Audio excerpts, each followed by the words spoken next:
प्रेरक वाक्य पुस्तक के अंतर्गत आए हुए वाक्यों के ऊपर हम विचार कर रहे हैं। पूज्य स्वामी सत्यवती जी का एक कहना है, ये प्रेरक वाक्य के अंदर तो नहीं है, अन्यत्र कहीं कहा है कि अभिमान है तो विद्या नहीं आएगी।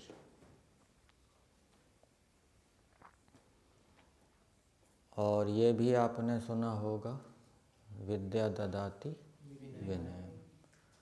विद्या से विनम्रता की प्राप्ति होती है, अभिमान रहित होता है विद्वान व्यक्ति। और जिसको अभिमान है वो उसको विद्या भी नहीं होती। अभिमान का मतलब ये है कि वो विद्या प्राप्ति काल में उसको जैसा निर्देश किया जाता है कि आपको इस प्रकार से चलना है, दिनचर्या इस प्रकार से रखनी है, इस प्रकार से नियम अनुशासन का पालन करना है, और जो उनका श्रद्धापूर्वक पालन नहीं कर रहा, वो अभिमान है, अपनी बुद्धि को ठीक मान रहा है कि मैं ठीक हूँ, तो उसको विद्या की प्राप्ति नहीं होगी।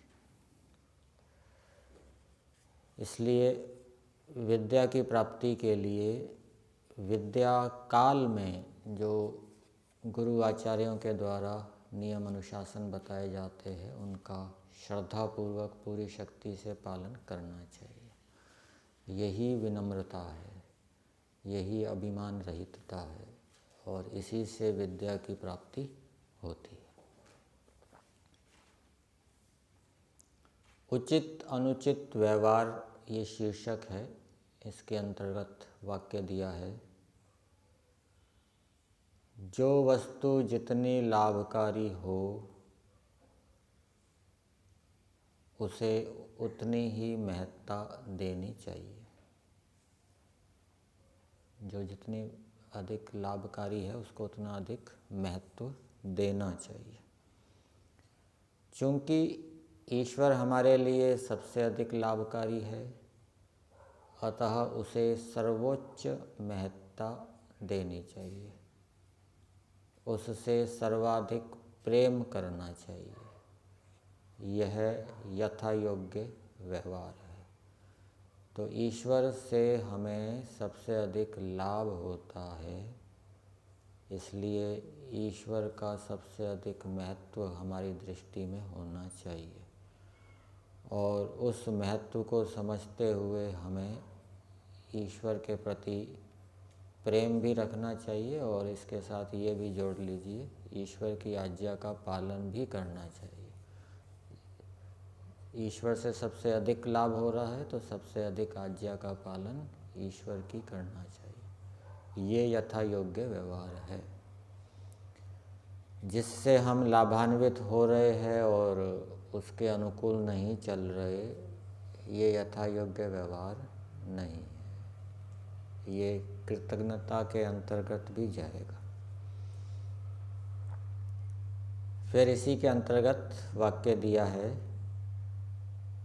ईश्वर से उचित संबंध बनाने के लिए कर्तव्यों को करना व अकर्तव्यों को छोड़ना आवश्यक है।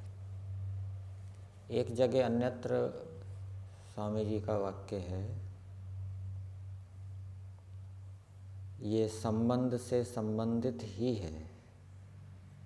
जो ईश्वर के साथ जो हमारे संबंध हैं, ईश्वर के साथ जो हमारे 7 संबंध हैं, ये 7 पिता पुत्र माता पुत्र राजा प्रजा आदि के ये जो 7 संबंध हैं, इन 7 संबंधों को जो याद रखता है और व्यवहार के अंदर लाता है, वो महान बन जाता है। पहले भी बताए थे संबंध, और उसी संबंध से संबंधित ये वाक्य है, ईश्वर से उचित संबंध बनाने के लिए कर्तव्यों को करना व अकर्तव्यों को छोड़ना आवश्यक है। यदि हम अपने कर्तव्यों का पालन नहीं करते तो ईश्वर के साथ हमारे अच्छे संबंध नहीं बनेंगे, दूरी बनी रहेगी। ईश्वर से जो सहायता मिलनी चाहिए वो नहीं मिलेगी। बेशक हम ईश्वर को पिता माता के रूप में संबोधन करते रहें, लेकिन ईश्वर पिता माता के रूप में समझ में आएगा ही नहीं, कितना ही हम विचार कर लें, पढ़ लें। यदि हम अपने कर्तव्यों को नहीं करते और जो अकर्तव्य है, जो करने योग्य नहीं है, उसको छोड़ते नहीं हैं, तो ईश्वर के साथ हमारा उचित संबंध नहीं बनेगा। बेशक हम ईश्वर को पिता माता गुरु के रूप में पुकारते रहें, वो केवल शाब्दिक रहेगा, अंदर से समझ में नहीं आएगा। इसलिए योगाभ्यासी व्यक्ति को अपने कर्तव्यों को जानना चाहिए। मुक्ति के जो साधन बताए हैं सत्यार्थ प्रकाश के 9वें समोल्लास में, जहाँ पर साधनों की चर्चा है, वहाँ पर ये भी लिखा है कि सत्य असत्य, धर्म अधर्म, कर्तव्य अकर्तव्य का विवेक वो करे विद्वानों के संग से। धर्म अधर्म लिखा है, कर्तव्य अकर्तव्य भी लिखा है। तो धर्म किए बिना, कर्तव्यों का पालन किए बिना, सत्य पर चले बिना ईश्वर के साथ जो हमारे संबंध है वो हमें समझ में नहीं आएंगे, केवल शाब्दिक रहेंगे, उनमें श्रद्धा विश्वास उत्पन्न नहीं होगा।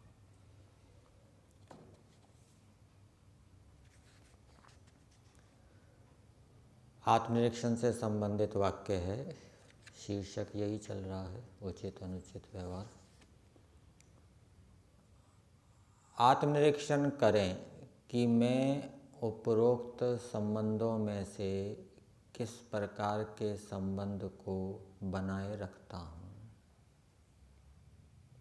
हमने कौन सा संबंध बना रखा है, जो उपरोक्त 7 संबंध बताए। कैसा व कितना, कैसा संबंध बना रखा है मैंने और कितना बना रखा है।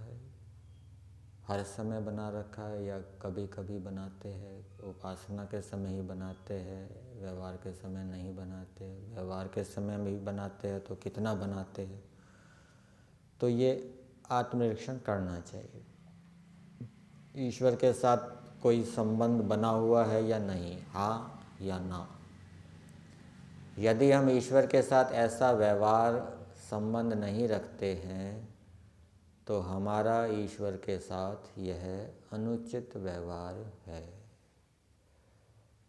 तो ये ईश्वर को यदि हम माता पिता गुरु आचार्य के रूप में नहीं देखते तो ये ईश्वर के साथ हमारा अनुचित व्यवहार।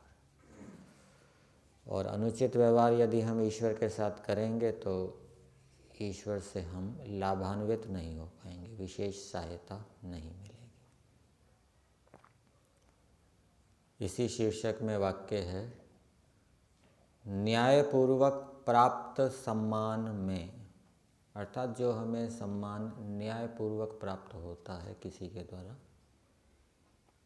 ईश्वर के सम्मान से भी अधिक अपना सम्मान चाहना अन्याय है। कोई हमें न्यायपूर्वक सम्मानित कर रहा है तो उस स्थिति में भी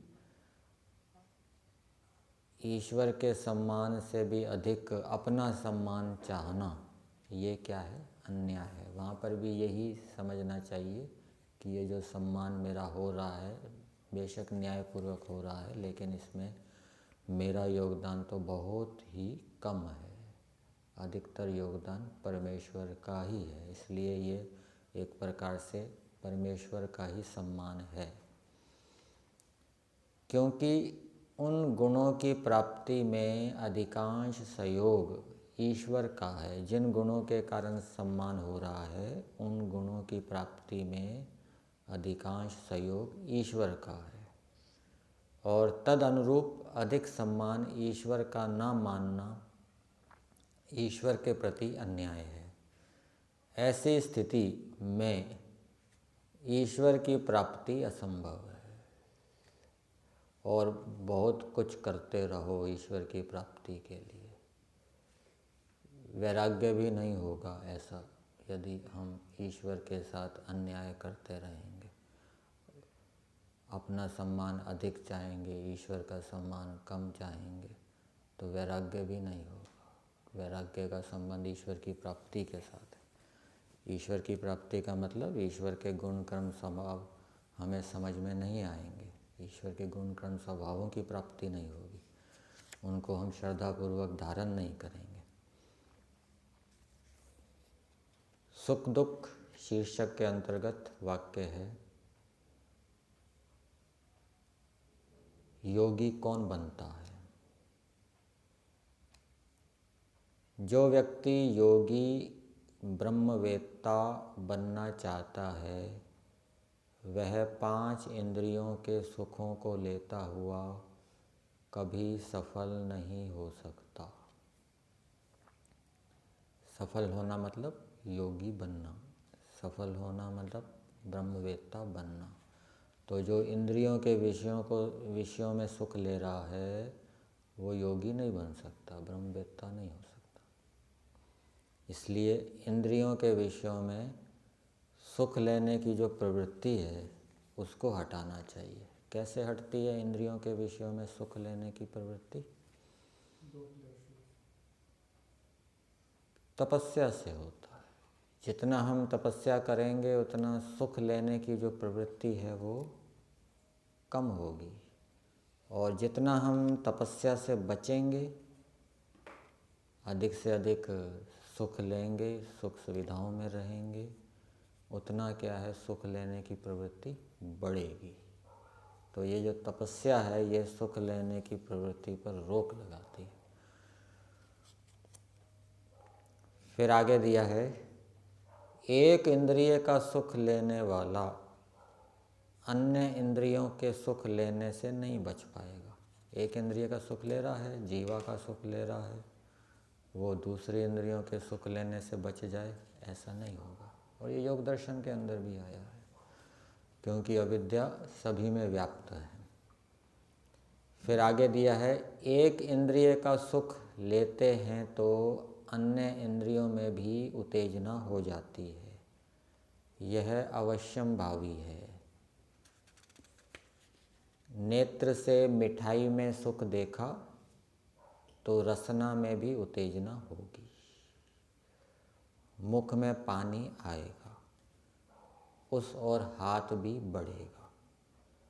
सुंदर रूप वाले की आवाज़ भी सुनना चाहते हैं, फिर उसे छूना भी चाहते हैं। इसके विपरीत यदि एक इंद्रिय पर नियंत्रण रहे तो अन्यों पर भी नियंत्रण आता है। तो ये सावधानी रखनी चाहिए योगाभ्यासी व्यक्ति को। एक इंद्रिय के विषय में देखने में सुख लेंगे तो फिर छूने की भी इच्छा होगी। फिर आगे दिया है, दुखों से युक्त व्यक्ति कभी ईश्वर की ओर नहीं बढ़ सकता। जो हर समय दुखी रहता है, दुख जिसको प्राप्त होते रहते हैं, वो ईश्वर की ओर नहीं बढ़ सकता। और दुख क्यों प्राप्त होंगे? वो ठीक नहीं चल रहा, पूरा गड़बड़ कर रहा है, अपने कर्तव्यों का, धर्मों का ठीक प्रकार से पालन नहीं कर रहा, इस कारण से उसको दुख प्राप्त होंगे, दुखी होगा। और दुखी होगा तो उसका मन एकाग्र नहीं होगा, चंचल रहेगा। और मन चंचल रहेगा तो ध्यान में बैठा रहे, कितना ही आसन लगा के, कोई निधिध्यासन का कोई आउटपुट निकलेगा ही नहीं। आधा आधा एक एक घंटा बैठे रहो, कुछ लाभ ही नहीं होगा। और इसके विपरीत जो सुख को प्राप्त है, जिसका मन शांत है, जिसने अच्छे कार्य किए हैं, उनका फल सुख रूप में भोग रहा है, सर्वत्र शांति है, प्रसन्नता है, वो थोड़ा सा भी ध्यान करेगा तो उससे उसको बहुत लाभ हो जाएगा। ठीक है, ये यज्ञ है, आंतरिक यज्ञ। जैसे बाहर का यज्ञ होता है, बाहर का यज्ञ क्या है? थोड़े से समय में, थोड़े से व्यय में अधिक लाभ। ये आंतरिक यज्ञ है। आंतरिक यज्ञ में भी कम से कम समय में अधिक से अधिक लाभ। तो अधिक से अधिक लाभ किसका होगा? जिसका मन जितना अधिक सात्विक होगा, उतना उसको थोड़े समय में लाभ हो जाएगा। और जिसका मन सात्विक नहीं है वो बेशक कितने दिनों बैठे रहे, घंटे घंटे बैठा रहे, चिंतन करता रहे, उसका मन तो है ही चंचल, सात्विक है ही नहीं, इधर उधर के विषय उठाता रहेगा और कोई उसका प्रभाव नहीं होगा, कोई फल नहीं निकलेगा। सत्य असत्य शीर्षक के अंतर्गत एक वाक्य दिया है, अपने मन में एक मूल भावना सदा बनाए रखें, मुझे केवल सत्य की चाह है, मैं सत्य को ही ग्रहण करूँगा। ये मुझे सत्य का ही आचरण करना है, मैं सत्य का ही ग्रहण करूँगा, ऐसी भावना नहीं है तो संकल्प के माध्यम से बनानी चाहिए। ये जो वाक्य दिया है कोटेशन के अंतर्गत, ये भी एक प्रकार से संकल्प रूप है कि मैं सत्य को ही ग्रहण करूँगा। और ऐसा संकल्प करने से फिर वो भावना बनती है, ठीक है ना। इससे व्यक्ति अटल रहता है, डिगता नहीं है, कभी डगमगाता नहीं है। ऐसा व्यक्ति हमेशा जीतेगा। परंतु जो व्यक्ति सत्य ना चाहकर सुख चाहता है कि कर्तव्य का पालन हो ना हो, धर्म का पालन ना हो, अनुशासन का पालन हो ना हो, मुझे तो सुख चाहिए, अपने को जो अच्छा लगे उसे ही चाहता है, भले ही वह असत्य, अधर्म, अन्याय क्यों ना हो, ऐसा व्यक्ति योग में हमेशा असफल होगा। जो अपनी मनमानी करता है, जिसमें उसको अच्छा लगता है वो करता है, ऊपर के निर्देशों का पालन नहीं करता, वो योग में हमेशा असफल होगा, सफलता नहीं मिलेगी उसको। जिसे, फिर अगला वाक्य है, जिसे किसी भी प्रकार का भय रहेगा वह पूर्ण सत्यवादी हो ही नहीं सकता। पूर्ण सत्यवादी होने के लिए प्रत्येक परिस्थिति में व्यक्ति सत्य ही बोले, उसके लिए उसे निर्भय होना आवश्यक है। और निर्भयता कब प्राप्त होती है? विवेक वैराग्य श्लोक संग्रह में आता है, वैराग्यमेव अभयम। जिसको जो वैराग्य से युक्त होगा वो निर्भय होगा। कोई कितना ही अपमान कर दे, कितनी हानि कर दे, उसको कोई चिंता नहीं, मेरा क्या जा रहा है, मैं आत्मा हूँ, अजर हूँ, अमर हूँ, मेरी क्या हानि होगी। वैराग्य का संबंध विवेक से है, जिसको आत्मा का विवेक है, संसार का विवेक है, शरीर की अनित्यता का विवेक है कि शरीर तो एक दिन नष्ट होना ही है। फिर वाक्य दिया है, सत्यग्राही व्यक्ति कभी ऐसा नहीं करेगा कि केवल पढ़ता जाए, पढ़ाता जाए और उपदेश भी करे, परंतु स्वयं उसका आचरण ना करे। उसे ऐसी स्थिति सहन नहीं होगी कि मैं पढ़ता पढ़ाता रहूं, उपदेश करता रहूं और आचरण में ना आए, ये उसको सहन नहीं हो पाएगा। यह हो सकता है कि वह सबको पूरा पूरा आचरण में ना उतार पाया हो, पर उसके लिए संघर्ष, प्रयत्न सतत करता रहेगा। कौन? सत्यग्राही। सत्यग्राही व्यक्ति अपनी ओर से पूरा जोर लगाएगा आचरण में लाने के लिए, लेकिन जो सत्यग्राही नहीं होगा वो छोड़ देगा, आचरण में लाने का प्रयास नहीं करेगा। होता है तो होने दो, नियम टूटते हैं तो टूटने दो, वो बस उनको तोड़ता जाएगा, उन पर दृढ़ता से चलने का संघर्ष निरंतर नहीं करेगा, वो सत्यग्राही नहीं है। बहुत परिश्रम, परीक्षण करने पर ही व्यक्ति सदा सत्य बोल पाता है। प्राय सामान्य व्यक्ति असत्य ही बोलते हुए मिलेंगे, और जो सत्य बोलता है उसके लिए बहुत ही परिश्रम की आवश्यकता है, बहुत परीक्षण करने की आवश्यकता है कि मैं प्रमाण पूर्वक बोल रहा हूँ या नहीं। वाणी के दोष बताए ना, आपको पुस्तक मिली सत्य की खोज, कितनी दोष बताए? 54 गलतियाँ बताई। तो जो उन 54 गलतियों पर ध्यान रखेगा, उनका परीक्षण करता रहेगा कहीं ये गलती तो नहीं हो रही, वही सदा सत्य बोल सकता है।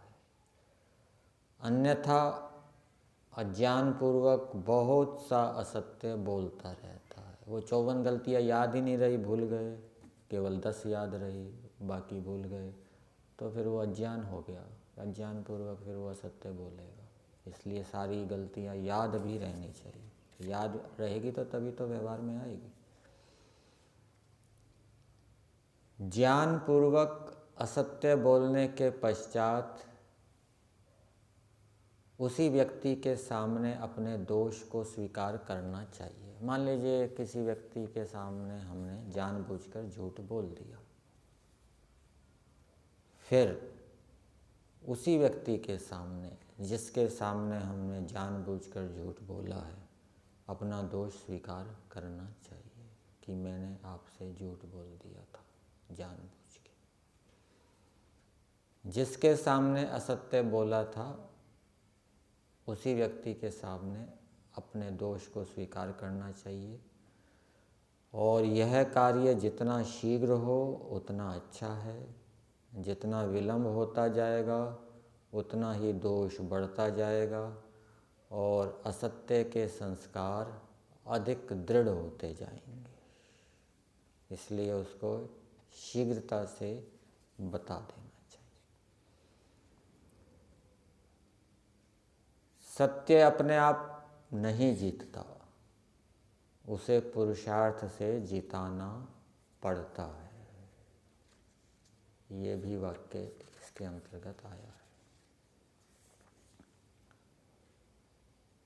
फिर अगला वाक्य है, ईश्वर की व्यवस्था में सत्य की ही जीत होती है।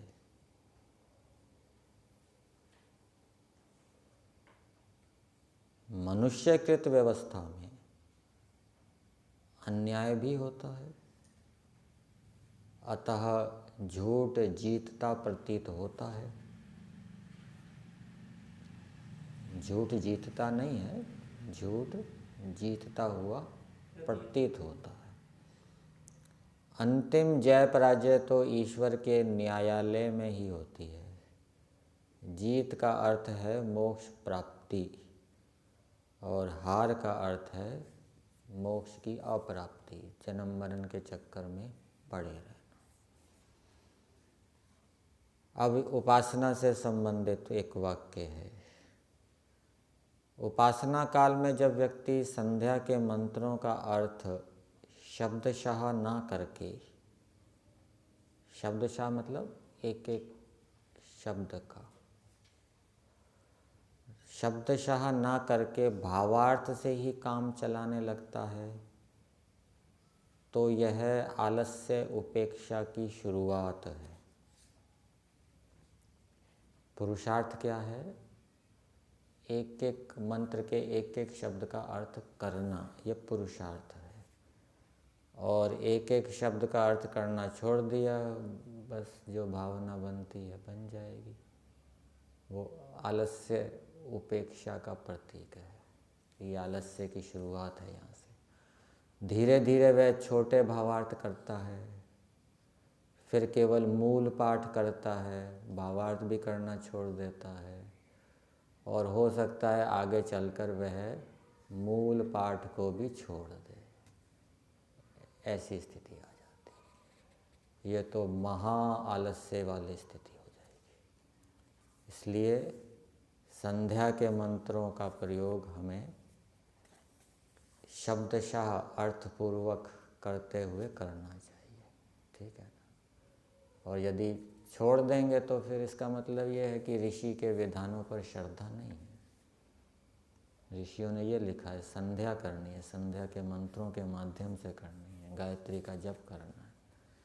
और वो ऐसा नहीं कर रहे तो ऋषियों पे श्रद्धा नहीं है, और ऋषियों पे श्रद्धा नहीं है तो फिर योग मार्ग में, आध्यात्मिक मार्ग में सफलता नहीं मिलेगी। ये अभिमान का प्रतीक है कि हम कर रहे हैं ठीक है, हम जो कर रहे हैं वो ठीक है, और जैसा ऋषियों ने बताया वो ठीक नहीं है। वो तो सबके लिए बताया, सबको करना चाहिए।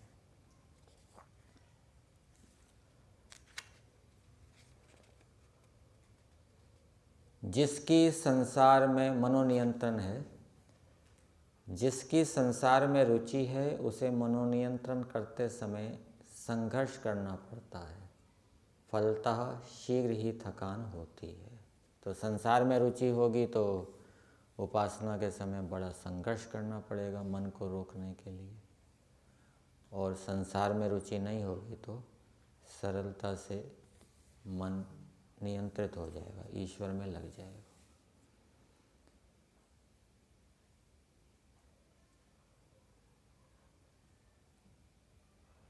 जिसको ये लगता है कि मन में उठे बुरे संस्कार रुक नहीं रहे हैं, तो स्पष्ट है कि वो मन को जड़ नहीं मान रहा है, चेतन मान रहा है। ये भी प्रयोग करना चाहिए। ये जो हम चिंतन करते हैं ना, ये उपासना की सज्जा के अंतर्गत जाएगा कि ये जो शरीर मन आदि पदार्थ है ये जड़ है, मैं जीवात्मा इनसे पृथक हूँ, ठीक है ना। तो ये उपासना की सज्जा में जाएगा। तो जब मन को जड़ मानेंगे तो मनोनियंत्रण में सहायता होगी। तो वह मन को जड़ नहीं मान पा रहा, चेतन मान रहा है। मन को जड़ मानते ही वृत्तियों पर नियंत्रण आ जाता है। ये भी एक विज्ञान है, स्वामी जी का अनुभूत प्रयोग होगा ये, उसके आधार पर लिखा है। मन को जड़ जानना अलग चीज़ है, मन को जड़ मानना अलग चीज़ है। यहाँ जड़ मानने की बात है, जड़ मानना चाहिए उसको, ठीक है ना। कैसे मानेंगे? प्रमाणों से, शब्द प्रमाण से, अनुमान प्रमाण से। वितर्कों को ना उठने देना चाहते हैं तो पहले से ही मन बुद्धि पर नियंत्रण रखना होगा। पहले से ही संकल्पबद्ध होकर व्यवहार के अंदर प्रवृत्त होंगे तो वितर्क उठेंगे ही नहीं। पहले से ही हम तैयार हो गए संकल्प लेकर, और यदि हमने संकल्प आदि नहीं लिया तो फिर व्यवहार के समय मन बुद्धि के ऊपर नियंत्रण नहीं होगा। यहीं तक रखते हैं।